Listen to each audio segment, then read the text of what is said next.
Bienvenidos al enfoque de enseñanza conductista. Este enfoque corresponde a una perspectiva didáctica técnica. Este enfoque surge en el contexto de la psicología a principios del siglo XX, en contraposición a las escuelas de pensamiento predominantes de ese momento, como lo eran el estructuralismo y el funcionalismo. John Watson, considerado el fundador del conductismo moderno, abogaba por un enfoque científico que se basara en el estudio de la conducta observable y medible en lugar de la introspección. Watson estaba influenciado por el trabajo de Pavlov sobre el condicionamiento y creía en la aplicabilidad de este modelo para comprender la conducta humana y el aprendizaje. En ese sentido, en la década de 1920, Watson propuso que los principios del condicionamiento podrían aplicarse para moldear cualquier tipo de comportamiento humano. Otro protagonista del conductismo fue Skinner, quien además de sus experimentos con animales, se interesó también por la educación al observar que los maestros tenían dificultades para entender a todos los estudiantes. Además, observó en el trabajo de los niños que muchas conductas que debían ser reforzadas no lo eran de manera adecuada y que el sistema educativo tradicional presentaba limitaciones como la falta de atención individualizada. Para abordar estos problemas, Skinner propuso y diseñó la máquina de enseñanza, la cual tenía como objetivo simplificar el trabajo del profesor y proporcionar un refuerzo oportuno a las conductas deseadas de los estudiantes. Pero, ¿cómo funcionaba esta máquina de enseñanza y cuáles eran sus ventajas? A continuación, escuchémoslo del propio Skinner en el siguiente video. I am B.F. Skinner, professor of psychology at Harvard University. I should like to discuss some of the reasons why studying with the help of a teaching machine is often dramatically effective. With the machine you have just seen in use, the student sees a bit of text or other printed material in a window. This may be a sentence or two or an equation in arithmetic. Some small part is missing, and the student must supply it by writing on an exposed strip of paper. His response may be the answer to a question or the solution of a problem, but generally it is simply a symbol or word which completes the material he has just read. As soon as the student has written his response, he operates the machine and learns immediately whether he is right or wrong. This is a great improvement over the system in which papers are corrected by a teacher, where the student must wait perhaps till another day to learn whether or not what he has written is right. Such immediate knowledge has two principal effects. It leads most rapidly to the formation of correct behavior. The student quickly learns to be right. But there is also a motivating effect. The student is free of uncertainty or anxiety about his success or failure. His work is pleasurable. He does not have to force himself to study. A classroom in which machines are being used is usually the scene of intense concentration. One function of a teaching machine, then, is to give the student a quick report on the adequacy of his response. This is important not only for efficient learning, it generates a high level of interest and enthusiasm. Another important advantage is that the student is free to move at his own pace. With techniques in which a whole class is forced to move forward together, the bright student wastes time, waiting for others to catch up. And the slow student, who may not be inferior in any other respect, is forced to go too fast. Not quite completing one day's assignment, he is even less likely to complete a second. And he gets farther and farther behind and often gives up altogether unless remedial steps are taken. A student who is learning by machine moves at the rate which is most effective for him. The fast student covers a course in a short time, but the slower student, by giving more time to the subject, can cover the same ground. Both learn the material thoroughly. A third feature of machine teaching is that each student follows a carefully constructed program, leading from the initial stage where he is wholly unfamiliar with the subject to a final stage in which he is competent. He does this by taking a large number of very small steps arranged in a coherent order. Each step is so small that he is almost certain to take it correctly. The material is designed to give the student as much help as possible. He is not in any sense being tested. Instead, helpful hints, suggestions, and prompts maximize the chances that he will be right. The fact that each step is very small is important. Even though it may not seem like much of an accomplishment, it is always progress in the right direction. Programs have been constructed in which, without any prior study, the average student is right 95% of the time. This result is partly due to the fact that the student only moves on when he has completely mastered all the preceding material. If he is absent, he does not miss any work because he takes up where he left off upon returning to the machine. A conservative estimate seems to be that with these machines, the average grade or high school student can cover about twice as much material with the same amount of time and effort as with traditional classroom techniques. There is no magic about this. A teaching machine is simply a convenient way of bringing the student into contact with the man who writes the program. It is the author of the program, not the machines, who teaches. He stands in the same position as a textbook writer, except that he is much closer to the student. He and the student are constantly interacting. This interaction can be mediated in different ways, of course, and each way means a different kind of teaching machine, each having special features and advantages. Hoy en día, estas máquinas son el fundamento del software educativo. Para entender un poco mejor sobre la teoría conductista, tenemos que revisar las bases y sus fundamentos. Primero vamos a partir por sus bases filosóficas. En esta podemos encontrar como un punto de partida el empirismo, la cual es la corriente filosófica que viene a ser la contraposición a la filosofía más tradicional desde el punto de vista medieval, ¿no? Que vendría a ser el racionalismo. En esta etapa, la modernidad toma como corriente filosófica el empirismo porque le da una mayor importancia al conocimiento por medio de los sentidos y la percepción. Después tenemos el positivismo. Este viene a ser la corriente filosófica que sugiere que la ciencia y que el procedimiento para obtener información es la ciencia, y esta debe ser la disciplina para encontrar principios objetivos. Ya no hay que centrarnos tanto en la metafísica como propone el empirismo, sino que se le debe dar un valor mayor a la ciencia, ya que ésta nos puede ofrecer un conocimiento social medible y comprobado. A continuación también tenemos el estructuralismo. Este es un enfoque filosófico que tiene un mayor impacto dentro de las ciencias sociales y sus diferentes dimensiones. Él tiene como objetivo de estudio el entender cómo es que los sistemas se transforman y se autorregulan para mantener un orden. Dentro de este aspecto se pueden estudiar las costumbres culturales o la organización de los grupos. Y finalmente tenemos la corriente filosófica del utilitarismo. Este es un enfoque que se le da con mayor énfasis a la parte moral y ética. Este propone que el ser humano puede verse sometido ante el dolor y el placer, ambos como opuestos, pero que se encuentran mediados por algún fenómeno de justicia u orden.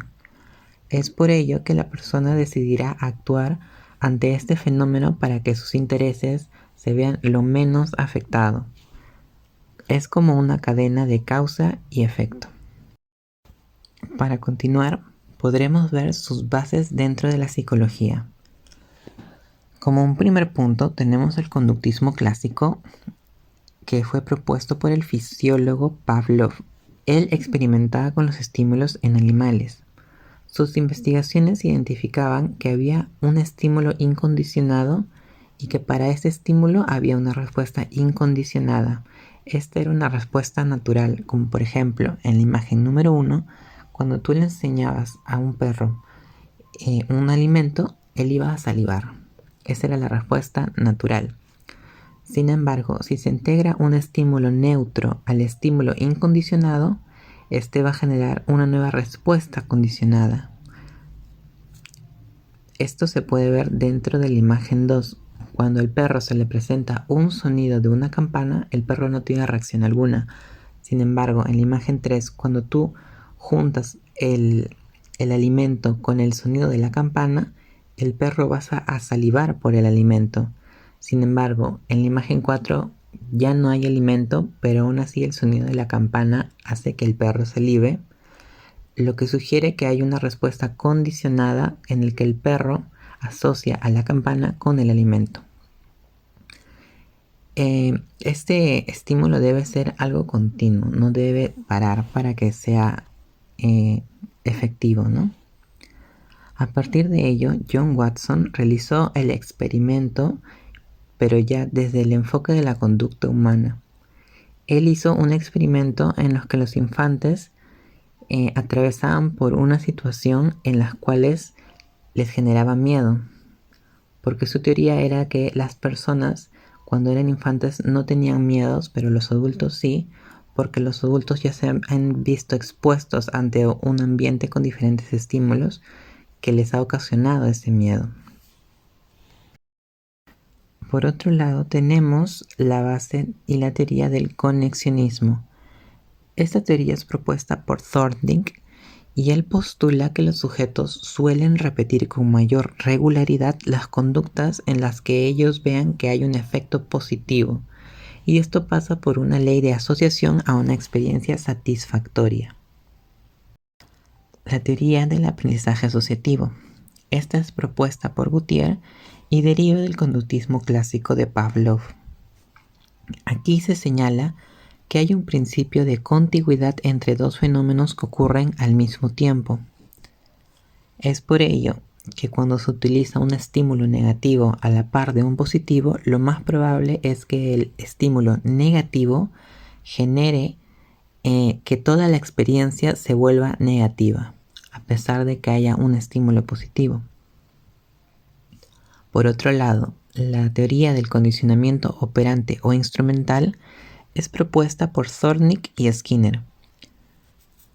Ambos proponen que la garantía de repetir o disminuir patrones de comportamiento se debe al utilizar refuerzos o castigos como consecuencias positivas y negativas respectivamente.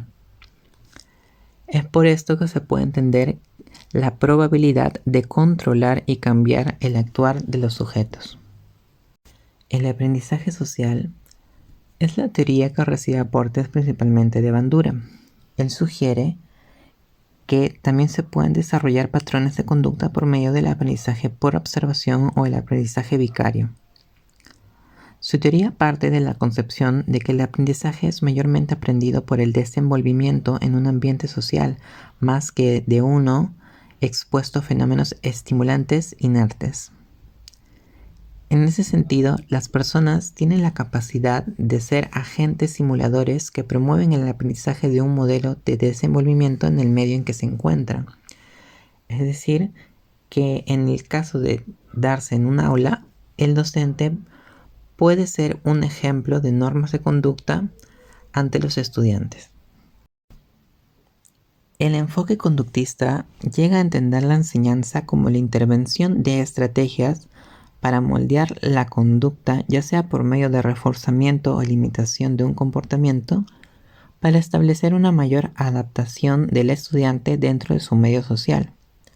Su finalidad es lograr una conducta meta determinada por la visión y postura del docente. Para ello, se requieren habilidades como la observación y la adaptación específica de la estrategia para cada estudiante. El enfoque conductista se va a caracterizar debido a que se centra en la observación de conductas objetivas y medibles, así como en la aplicación de técnicas de refuerzo positivo y negativo para moldear el comportamiento de los estudiantes. De esta manera, va a buscar fomentar el aprendizaje a través de la asociación entre estímulos y respuestas. Dentro de este enfoque, va a caracterizarse de que el refuerzo y el castigo son elementos clave en el proceso de aprendizaje. El refuerzo positivo va a aumentar la probabilidad de que una conducta se repita, mientras que el refuerzo negativo consiste en eliminar un estímulo aversivo para aumentar la probabilidad de una conducta. Por otro lado, el castigo va a disminuir la probabilidad de que una conducta se repita. También se va a centrar en el comportamiento observable y medible. La conducta va a ser la unidad de análisis principal dentro de este enfoque, ya que se considera que es la única forma de estudiar el aprendizaje de manera objetiva. Finalmente, va a priorizar la práctica y la repetición como estrategias para poder fortalecer el aprendizaje. A través de la repetición de ciertas conductas y su refuerzo positivo, va a buscar el consolidar el aprendizaje de manera efectiva. Dentro de este enfoque, el aprendizaje se define como una transformación persistente en los mecanismos de comportamiento, la cual implica estímulos y/o respuestas específicas. Este cambio es el resultado de experiencias pasadas con dichos estímulos y respuestas, así como con otros similares. La manifestación de esta transformación en el comportamiento se evidencia a través de la ejecución de una nueva respuesta o la eliminación de una respuesta que previamente se realizaba. Según esta perspectiva, los cambios observados en el comportamiento son la única manera de determinar si ha ocurrido o no el aprendizaje. El docente va a ser un agente activo dentro del proceso de enseñanza de este enfoque, puesto que va a establecer claramente los objetivos de aprendizaje y utilizará refuerzos adecuados y proporcionará retroalimentación constante a los estudiantes.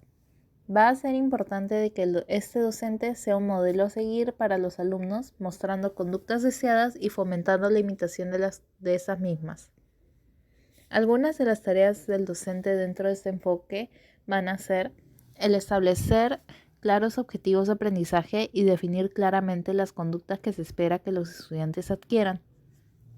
Presentar información de forma clara y estructurada, utilizando ejemplos y ejercicios prácticos para facilitar la adquisición de nuevos conocimientos y habilidades.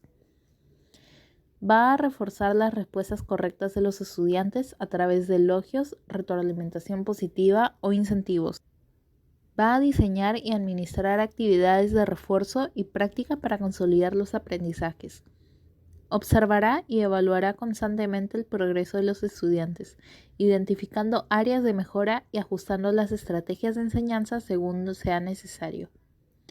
Va a mantener un ambiente de aprendizaje ordenado y disciplinado, donde se fomente la participación activa de los estudiantes y se minimicen las distracciones. Fomentará la repetición y la práctica continua como elementos fundamentales para la adquisición y consolidación de habilidades. En el caso del alumno, dentro de este enfoque, va a tener un rol activo en su propio proceso de aprendizaje. Se va a esperar que éste participe de forma activa en las actividades propuestas por el docente y a su vez que siga las instrucciones para poder adquirir los conocimientos de manera efectiva. Skinner dice que el alumno tiene la responsabilidad de mostrar una conducta deseada para poder recibir refuerzos positivos que fortalezcan su aprendizaje. Dentro del enfoque, las tareas del alumno suelen ser estructuradas de manera clara y consistente, con el objetivo de que éste pueda practicar y reforzar los conceptos aprendidos a través de la repetición y la retroalimentación inmediata. Se va a esperar que el alumno siga un proceso de ensayo y error que le permita corregir sus errores y llegar a la respuesta correcta. Además, dentro del enfoque conductista, se va a enfatizar la importancia de la motivación intrínseca, es decir, la recompensa o castigo que el alumno reciba en función de su desempeño. Por lo tanto, el alumno debe estar consciente de las consecuencias de sus acciones y esfuerzos en el proceso de aprendizaje, y esto puede influir en su nivel de compromiso y rendimiento académico. Dentro de la teoría conductista puede haber distintos modos de interacción entre docente y estudiante. Los principales modos de interacción que se pueden dar entre ambos implican fenómenos ambientales que se enfocan en modificar su conducta para alcanzar una meta u objetivo. En primer lugar, se puede generalizar las expectativas y las primeras reacciones de los estudiantes ante el colegio y el área que se va a dictar por medio del condicionamiento del espacio de estudio y ambiente en aula. Estos estímulos neutros como la ambientación, los materiales e inmuebles pueden generar una comodidad de mayor o menor grado con su colegio y al proceso del estudio del estudiante. En segundo lugar, y por medio del moldeamiento de conocimientos técnicos, el docente realiza un proceso de prácticas donde el estudiante observa que se refuerzan la de mayor logro. Este modelo conlleva el seguimiento que parte de un objetivo de aprendizaje y el punto de partida del estudiante, para lograr desarrollar una acumulación de aprendizajes técnicos. Puede tener un parecido con la máquina de enseñanza de Skinner. En tercer lugar, se puede realizar el reforzamiento diferencial entre las conductas positivas y negativas por medio de premios y castigos respectivamente. Este modo de interacción puede reforzarse con mayor o menor intensidad dependiendo del estímulo que se utilice. Se puede observar principalmente al utilizar palabras de felicitaciones o recibiendo un premio deseado, sino por el contrario, por regaños o la negación o limitación de un premio. En cuarto lugar, este enfoque también puede proponer tomar en cuenta el modelamiento de habilidades sociales por medio del desenvolvimiento docente como un ejemplo a seguir para los estudiantes.